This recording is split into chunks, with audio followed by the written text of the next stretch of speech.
Assalamualaikum warahmatullahi wabarakatuh. Perkenalkan, nama saya Ersa Zulfa. Saya NEM 2 dari kelas A mata kuliah penyuluhan pertanian yang diampu oleh Ibu Sri Ratna Triasari SPMP. Nah, pada kesempatan kali ini saya akan sedikit memaparkan tentang konsep program penyuluhan pertanian dengan tema peningkatan pasokan pupuk di Kabupaten Pati. Nah, untuk lebih lanjutnya, mari kita simak berikut ini.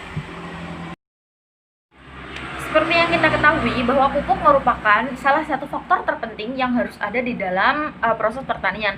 Karena apa? Karena pupuk merupakan salah satu makanan bagi tanaman selain unsur hara. Sekaligus pupuk menjadi nutrisi bagi tanaman. Nah, apa yang terjadi jika pupuk tersebut menjadi langka atau sulit didapatkan? Nah, pasti para petani akan kesulitan mendapatkan pupuk dan terancam gagal panen atau produktivitasnya menurun.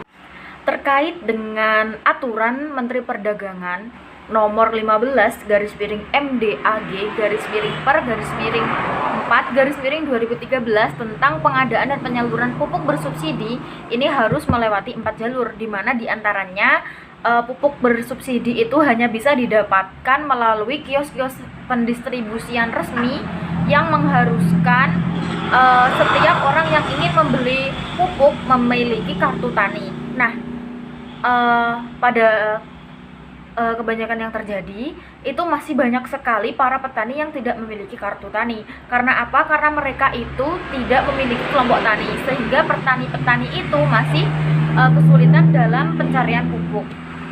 Selain itu, pupuk subsidi masih dikatakan tidak layak atau tidak tepat sasaran dikarenakan masih banyaknya pupuk-pupuk yang impor dari negara lain.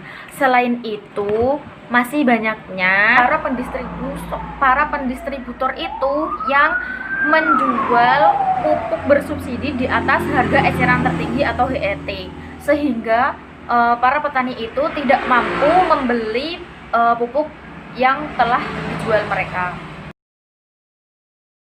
Nah, dari latar belakang yang telah saya sampaikan, terdapat beberapa rumusan masalah, yaitu yang pertama adalah apa sih faktor yang mempengaruhi kelangkaan dari pupuk bersubsidi itu sendiri.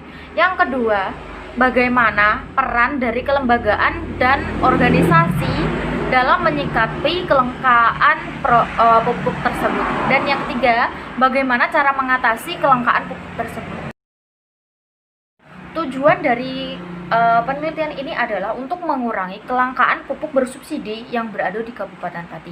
Nah, untuk output yang ingin dihasilkan adalah terciptanya inovasi pupuk baru seperti misalnya pupuk kompos, terus juga pupuk dari jerami, dan pupuk-pupuk lainnya yang dapat bersaing dengan pupuk yang berasal dari pabrik. Selanjutnya adalah gambaran umum lokasi penelitian atau lokasi penyuluhan, di mana lokasi ini kami memilih Kabupaten Pati sebagai lokasi penyuluhan karena Kabupaten Pati merupakan kabupaten yang potensial dengan subsektor pertanian, yaitu dengan potensi tanaman pangan berupa komoditas padi, ketela atau singkong, dan juga komoditas jagung, dengan sektor perkebunannya yaitu berupa kopi dan juga karet. Nah, untuk kehutanan itu ada komoditas jati dan juga sengon. Lalu untuk peternakan itu ada bebek, ada ayam, ada juga kambing, dan yang terakhir untuk perikanan itu ada komoditas unggulan yaitu ikan bandeng dan juga ikan lele. Untuk isu permasalahan di lokasi penyuluhan ini ada beberapa, yaitu diantaranya yang pertama adalah langkanya pupuk subsidi yang disebabkan oleh minimnya kelompok tani serta maraknya pupuk dengan harga eceran tinggi itu menaik atau meningkat, sehingga petani tidak dapat membeli pupuk non subsidi. Nah, selanjutnya adalah lahan pertanian yang semakin sempit. Ini dikarenakan karena banyaknya penebangan pohon liar dan juga alih fungsi dari lahan pertanian menjadi pemukiman. Nah, selanjutnya itu adalah saluran pengairan itu masih banyak terbengkalai karena kurangnya dana dari pemerintah. Dan yang selanjutnya atau yang terakhir itu adalah minimnya pengetahuan petani tentang nilai tambah dari komoditas yang mereka usahakan, sehingga para petani itu lebih cenderung menjual hasil tani mereka itu dengan hasil apa adanya, sehingga harganya menjadi rendah. Untuk isu strategi ini adalah kelangkaan pupuk, karena pupuk itu merupakan makanan yang wajib bagi tanaman. Nah, jika pupuk tidak ada, maka para petani cenderung akan terancam gagal panen atau mengalami penurunan produktivitas atau penurunan hasil, sehingga itu sangat rentan sekali bagi petani untuk mengalami kerugian. Untuk peta konsep dari penyuluhan ini sendiri yaitu yang pertama, dilatar belakangi karena kurangnya subsidi pupuk atau langkanya subsidi pupuk. Ini menyebabkan pupuk menjadi mahal, produktivitas komoditas ini kurang maksimal, dan yang sangat memprihatinkan adalah gagal panen. Nah, dari kurangnya subsidi pupuk ini, peran penyuluhan itu dapat disampaikan melalui tatap muka, melalui pelatihan-pelatihan, dan juga melalui brosur yang menarik. Nah, sehingga nanti akan diperoleh hasil pupuk organik yang ramah lingkungan dan juga sangat mudah ditemukan.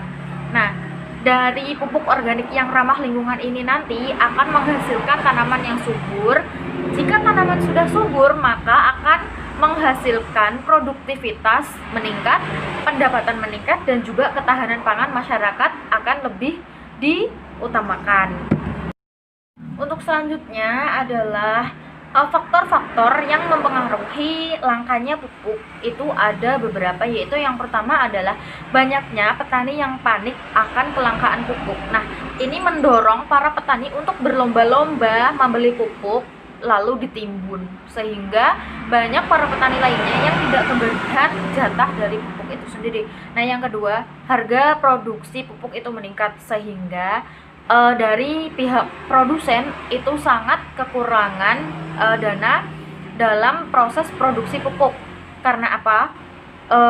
Proses atau harga produksi pupuk itu meningkat, tetapi harga eceran tertingginya tetap. Jadi produsen lebih membatasi dalam memproduksi pupuk. Nah, yang ketiga itu alokasi pupuk itu dikurangi. Hal ini seperti yang telah dijelaskan oleh Menteri Pertanian bahwa pupuk itu mengalami pengurangan alokasi, yaitu sebesar 0,9 juta dari 8,8 juta ton di tahun 2019 menjadi 7,9 juta ton di tahun 2020. Nah, ini tentu sangat berdampak pada pendistribusian pupuk. Nah, yang terakhir ini adalah minimnya petani di daerah pedesaan yang tergabung ke dalam kelompok tani, sehingga para petani itu tidak dapat mendapatkan pupuk subsidi. Untuk peran dari kelembagaan atau organisasi itu sendiri dalam menyikapi kelangkaan pupuk ini bisa melalui mendatangi atau memberikan penyuluhan ataupun arahan kepada para petani kecil agar para petani itu mau atau mampu bergabung ke dalam kelompok tani, sehingga jika kelompok tani tersebut mendapatkan subsidi pupuk, para petani pun akan mendapatkan subsidi juga, dan juga akan mempermudah para petani untuk mendapatkan pupuk.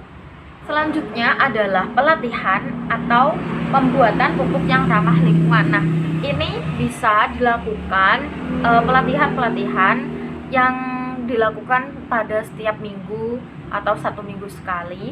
Nah, ini bisa berupa pelatihan pembuatan pupuk kompos yang berasal dari kotoran ternak, atau juga pembuatan pupuk kompos yang berasal dari sisa-sisa tanaman atau tumbuhan yang telah mati.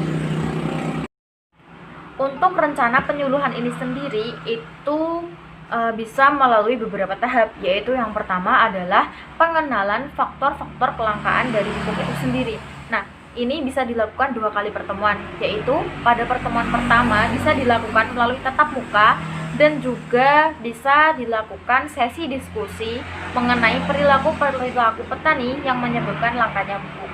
Ini bisa dilakukan pada bulan Januari tahun 2021. Nah, pada yang kedua itu bisa melalui tatap muka dan juga diskusi mengenai pupuk organik. Nah, tujuan dari diskusi pupuk organik ini sendiri agar para petani tidak ketergantungan dengan pupuk kimia yang berasal dari pabrik. Ini bisa dilaksanakan pada bulan Februari tahun 2021. Selanjutnya atau tahap kedua adalah pengenalan tentang kelembagaan. Nah, ini penting karena peran kelembagaan itu sendiri juga penting di dalam pupuk. Nah, melalui 2 sesi, yaitu yang pertama, diskusi tentang kelembagaan dan juga peran pentingnya kelembagaan dalam pertanian kecil. Nah, ini bisa dilakukan pada bulan Maret 2021 pada minggu pertama. Nah, yang kedua itu ada tata cara ikut serta menjadi anggota kelembagaan atau kelompok tani. Ini bisa membuat kelompok tani sendiri atau bergabung ke dalam kelompok tani yang sudah ada. Nah, ini bisa dilaksanakan pada Maret 2021 pada minggu ketiga. Nah, yang tahap selanjutnya itu adalah adanya pelatihan. Nah, pelatihan ini sendiri itu terbagi menjadi 2 tahap, yaitu tahap yang pertama, pelatihan pembuatan pupuk kompos dari kotoran ternak. Jadi nanti itu para petani akan diarahkan atau diberi contoh, lalu kemudian mereka mempraktikkan bagaimana caranya membuat pupuk kompos dari kotoran ternak. Ini bisa dilakukan pada April 2021 minggu pertama. Nah, selanjutnya itu bisa dilakukan pelatihan pembuatan pupuk kompos dari sisa-sisa tumbuhan yang telah busuk. Ini bisa dilakukan pada bulan April 2021 pada minggu ketiga. Dan tahap yang terakhir atau tahap selanjutnya adalah pengontrolan hasil dari pupuk organik. Ini bisa melalui survei langsung ke lahan petani. Apakah dari pupuk organik itu berhasil meningkatkan produktivitas atau tidak? Ini bisa dilakukan pada bulan Mei 2021 pada minggu kedua. Mungkin hanya itu yang dapat saya sampaikan pada pemaparan kali ini. Kurang lebihnya saya mohon maaf yang sebesar-besarnya. Wabillahi taufiq wal hidayah. Wassalamualaikum warahmatullahi wabarakatuh.